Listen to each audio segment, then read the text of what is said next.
and we say kia ora, boys and girls, for our scholarship students and also our students doing macroeconomics at level 2. We've just been asked to go a fiscal policy for you.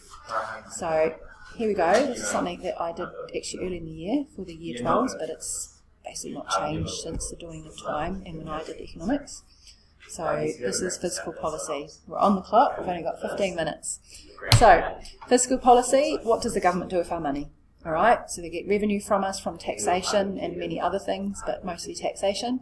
And so what do they do with it?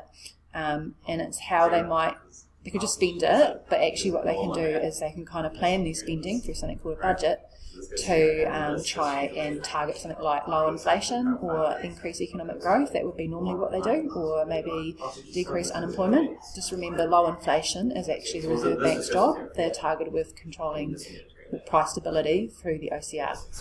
So, I kind of gave you the answers for this really, but in class I would ask you where they get their revenue from.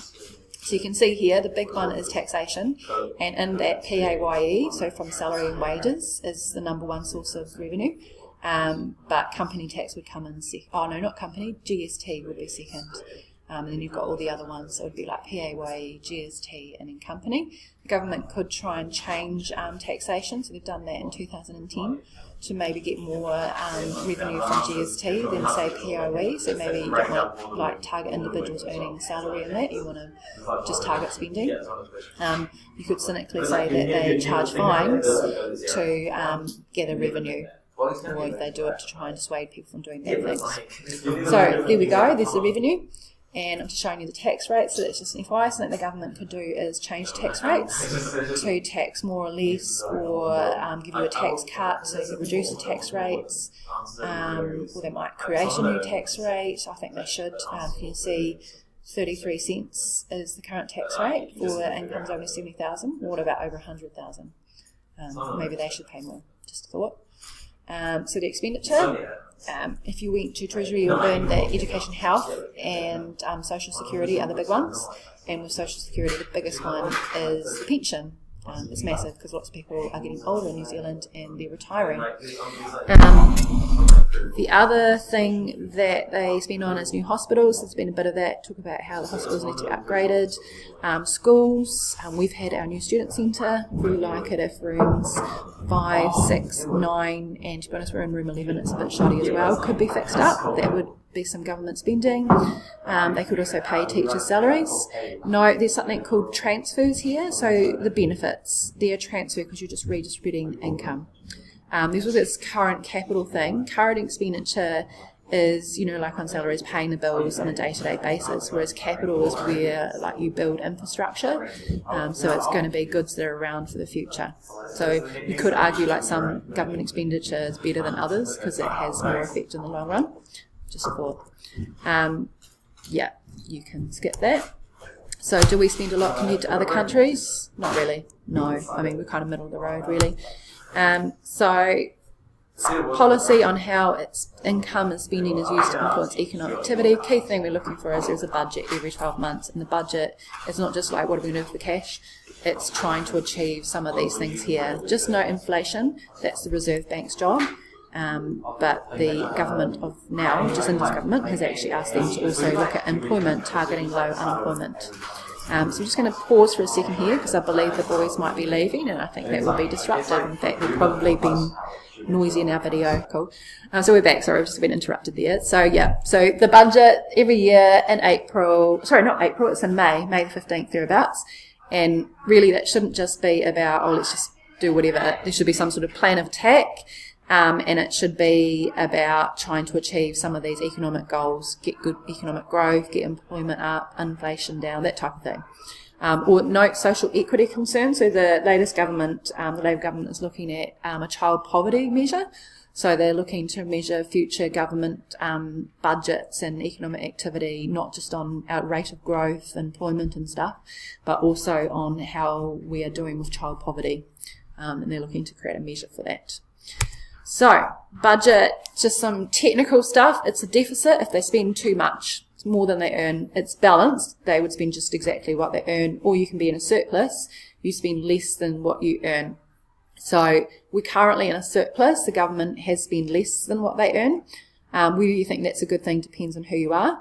It also depends on what you were trying to achieve. So you can use the circular flow or the aggregate demand model, aggregate supply. I go aggregate supply, aggregate demand. And you can think about how it might affect the economy. So things like inflation, economic growth, unemployment. You can't use the ADS model to measure something like child poverty though, so just bear that in mind. There isn't a specific economic model for that. You may think that's a weakness. You might think, I just got here your tax bill, your student loan. If they spend too much and they run a deficit, then it's got to be paid for in the future. If you run a deficit, then you've got to borrow to pay for your overexpending, and in the future you have debt. And so how do you pay for that debt? Well, you can put up taxes, or you can make tertiary education not free anymore. You can increase fees, you can reduce government spending. So it's just kind of like what happens today can affect the future. If they have a surplus, well, that might mean that taxes go down in the future because they don't need as much cash. They realise they've been taking too much out of the economy, and maybe they should give some back. It could affect things like benefit levels. Okay, so tomorrow afternoon, that was just because the budget was about to be released. That's why I put that statement. So one thing to think about with the budget that guides the government, and I point this out because Labour has spent a lot of time talking about their rules. They've got a special name for it. Grant Wilson talks about it. Fiscal responsibility rules, I think. Well, to be honest, I kind of feel like they don't need that because we have the Public Finance Act, which is this information, and basically it's just saying that the government can't just do whatever it likes. Way back in the day, sort of like early 80s and late 70s, governments would just increase taxes. They'd be like, right, taxes are going up tomorrow. They wouldn't give you a lot of notice. They'd just run massive deficits. We built Clyde Dam and stuff like that, massive amounts of money. But they weren't particularly responsible with our income. So we've got this Act of Parliament that actually gives them some rules about what they can and can't do with funds. So I'd sum it up: be transparent, so be open with what you're doing, have some sort of forecasting, so don't just do something and not think about the consequences. Let us have a look at what you're doing, and also this last bit is about reducing public debt to prudent levels. In case there's a massive earthquake or something, and you have to run a surplus until it's achieved. So Labour's talked about getting it down to certain levels. What is prudent? Well, that would depend on the opinion of the day. But as you can see, there's already some quite strict rules about how fiscal policy is to be used in New Zealand. So there you go. So if you wanted to, you could look at the budget. I'm not going to, but you can go look at it for this year. We are going to do this, so let's just sum up with how fiscal policy affects the economy. So, this is beautiful. If you have a budget, okay, and you run a surplus, which is what we're currently doing, then it's kind of like, this is not like a given that it's going to be decreasing AD and it's contractionary fiscal policy, because it might just be that tax revenue's gone up and that's why you're running a surplus and you haven't changed your government spending at all. But a government can run contractionary fiscal policy by decreasing government spending or increasing taxation, and then that would lead to a decrease in AD. So you've sort of got G here decreasing because they've reduced government spending. It could be that it stayed the same but they've taxed more, and if that's the case, then you might see consumption fall because income taxes have gone up, they're too high, so households' disposable income's gone down, so their consumption has gone down. It might be company tax has gone up or it's too high, and so firms are investing less because they don't want their profits to be taxed more in the future. So why is it contraction? Is it taxation or government spending? If it's a deliberate, like running a surplus to try and reduce inflation or reduce economic growth, then that would be the fall in AD due to that. But remember, inflation is done by the Reserve Bank. If they run a deficit, more likely, this would be because they worry the economy is in a recession, they want to get out of it, that type of thing. So they're going to spend more than they earn. So to do this, they're probably going to have to run some debt. So we did this like 2011-ish, like we had to because of the Christchurch earthquake. Like even though the economy was a bit of a downer, it was a world recession and all that, we had to spend more because we had an earthquake. There's some other stuff going on back then too. But the government spent more. And so that in itself could increase aggregate demand, which expands the economy through increased output, employment, and inflation as well. But also if it was due to taxation, similar story, tax cuts, that did happen.